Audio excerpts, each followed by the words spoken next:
हिंदी विषय में आज हम पढ़ेंगे महाकवि भूषण का जीवन परिचय। वीर रस के सर्वश्रेष्ठ कवि भूषण का जन्म संवत 1670 ईस्वी में कानपुर के तिकवापुर गांव में हुआ था। इनके पिता का नाम पंडित रत्नाकर त्रिपाठी था।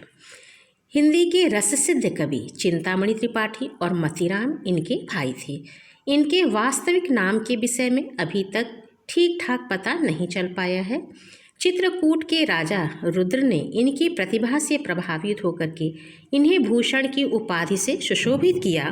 तब से ये भूषण के नाम से प्रसिद्ध हुए और धीरे धीरे लोगों ने इनके वास्तविक नाम को छोड़ करके इन्हें भूषण नाम से ही संबोधित करने लगे। भूषण नाम से ही इन्हें जाना जाने लगा। बाद में ये शिवाजी के दरबार में चले गए और जीवन के अंतिम दिनों तक वहीं रहे। इनके दूसरे आश्रयदाता महाराजा छत्रसाल थे। इन्होंने अपने काव्य में इन्हीं दोनों की वीरता और पराक्रम का गुणगान किया है। कहते हैं कि भूषण से प्रभावित होकर के ही महाराज छत्रसाल ने इनकी पालकी में कंधा लगाया था। शिवाजी ने इन्हें बहुत सा धन और मान देकर के समय समय पर इन्हें कृतार्थ किया था। साहित्यिक परिचय के बारे में जान लेते हैं। रीतकालीन युग की श्रृंगारिक प्रवृत्ति का तिरस्कार कर वीर रस के काव्य का सृजन। रीतकालीन कवि भूषण का नाम और वीर रस के कवियों में प्रसिद्ध है। यद्यपि कविवर भूषण अपने युग की लक्षण ग्रंथ परंपरा एवं अन्य प्रवृत्तियों से मुक्त नहीं हो पाए थे और इन्होंने काव्य में भी रस अलंकार आदि का प्रयोग इनके काव्य में शास्त्रीय रूप से हुआ है। इन्होंने तत्कालीन विलासतापूर्ण श्रृंगारिकता को त्याग करके वीरोचित भावों से युक्त काव्य की रचना की।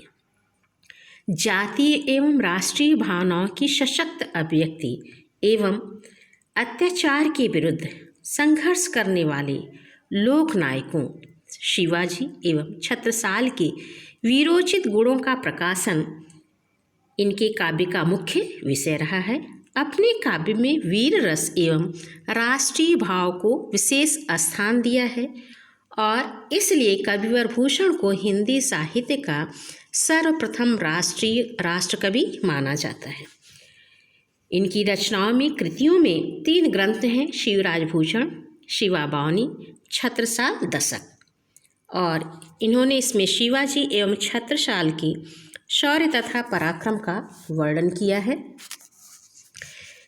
वीर रस के कवियों में भूषण का नाम अग्रणी है। इन्होंने महाराज छत्रसाल और शिवाजी की वीरता का अनेक प्रकार से वर्णन किया है। शिवाजी की चतुरंगणी सेना के प्रस्थान और कौशल के वर्णन में भूषण को बहुत सफलता मिली है।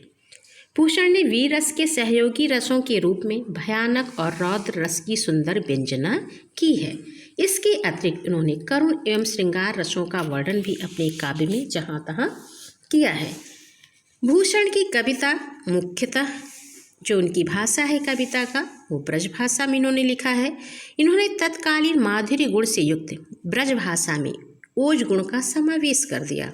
इन्होंने बहुत से अरबी फारसी के शब्दों के साथ साथ प्राकृत, बुंदेलखंडी और खड़ी बोली के शब्दों का भी प्रयोग किया है। इन्होंने मराठी, अरबी भाषा के शब्दों का प्रयोग भी अपने काव्य में किया है।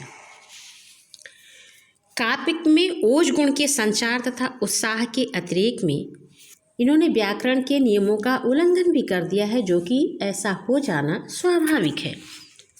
भूषण ने कवित्व, सवैया, छप्पय आदि छंदों को अपने काव्य का आधार बनाया है।